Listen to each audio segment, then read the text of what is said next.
It's 3 in the morning on a beach in Costa Rica.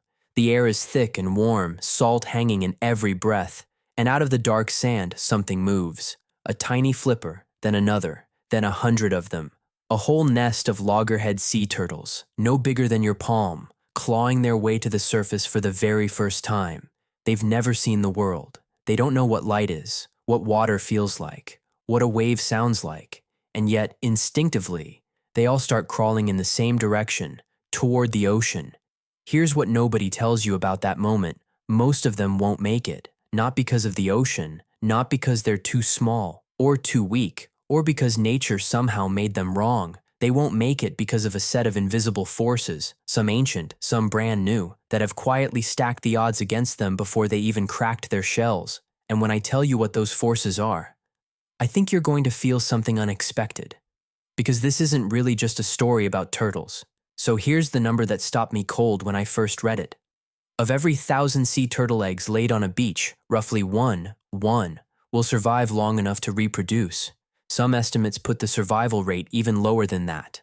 We're talking about a creature that has existed for over 100 million years, that survived whatever killed the dinosaurs. And yet right now, in 2025, several species are teetering on the edge of extinction.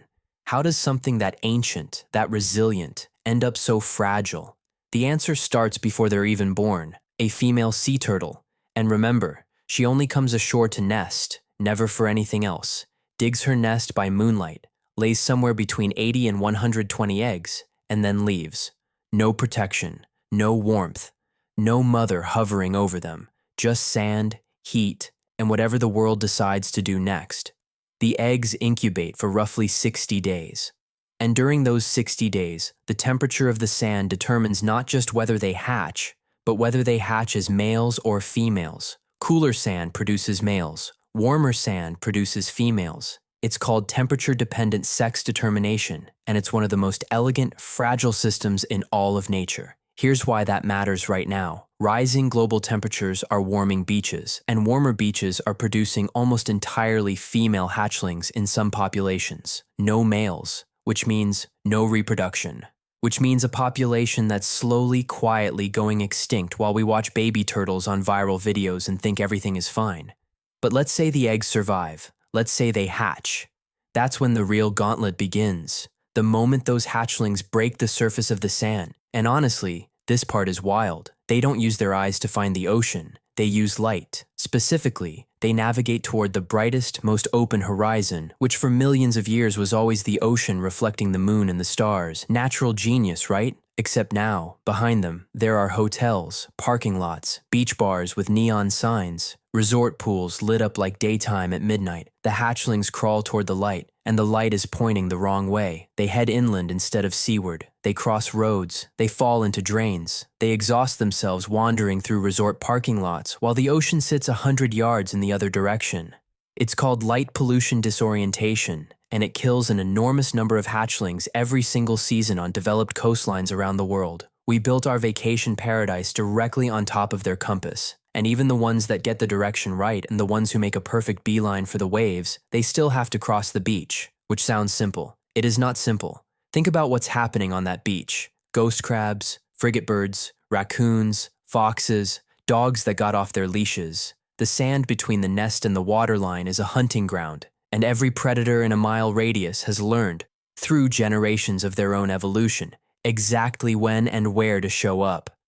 The hatchlings move in a group because there's safety in numbers. If 100 of them are running, the crabs and birds can only grab so many. It's brutal math. Sacrifice the slow ones, overwhelm the predators, get enough of us to the water, and for millions of years, that math worked. Then humans started harvesting the eggs, poaching them, selling them, eating them, a practice that still happens across Central America, Southeast Asia, and parts of Africa. Often not out of malice, but out of poverty and tradition and a belief system that says these eggs have been here forever, so they'll always be here. They won't always be here, not at the rate we're going. But here's where this story pivots, because I told you at the beginning that I think you're going to feel something unexpected, and I meant it. There's a phenomenon that researchers noticed at protected nesting beaches, places like Tortuguero in Costa Rica or Ras Al Jins in Oman, where local communities started actively guarding nests, redirecting hatchlings, turning off lights, keeping dogs away. The survival rates didn't double, they didn't triple. In some locations, they increased tenfold, which tells you something profound about the nature of this problem. These turtles aren't failing because of some irreversible flaw. They're failing because the environment they were built for has been quietly altered, piece by piece, light by light, degree by degree, until the ancient instructions hardwired into their biology no longer match the world they've been born into. The turtles aren't broken, the context is broken. And I want you to sit with that idea for a second, because it has weight beyond biology. How many things in your own life are struggling not because you're incapable, not because you're fundamentally flawed, but because the environment around you no longer matches the version of you that's trying to emerge? We talk a lot about effort, about trying harder, about willpower and discipline and grit, and those things matter, but the sea turtle doesn't fail because it isn't trying hard enough. It fails because it follows a perfect internal compass toward a light that's pointing the wrong direction. Sometimes the bravest, most important thing you can do isn't push harder, it's look up and ask, is the light I'm following actually pointing toward the ocean? So what's actually being done? Because I refuse to leave you in the dark, pun intended. Across 60 countries, sea turtle conservation programs are doing something that feels almost impossibly simple and yet is working. They're relocating nests away from high tide erosion zones. They're installing red spectrum lighting on beaches, which humans can see but turtles can't navigate by. They're training local fishermen to use circle hooks instead of J-hooks, which dramatically reduces accidental turtle bycatch. They're building community economies around turtle tourism instead of turtle poaching, which means the turtles are now worth more alive than harvested. In Florida, beaches that were declared functionally dead nesting grounds in the 1980s now host tens of thousands of loggerhead nests every year. In Greece, the Caretta population on Zakynthos has stabilized after decades of decline. In Malaysia, the leatherback turtle was down to single-digit nesting females on some beaches, and active intervention brought them back from what looked like a point of no return. None of this was inevitable. None of it happened by accident. It happened because enough people decided that a 1 in 1,000 survival rate was not a law of nature. It was a symptom, and symptoms can be treated. Here's what I keep coming back to.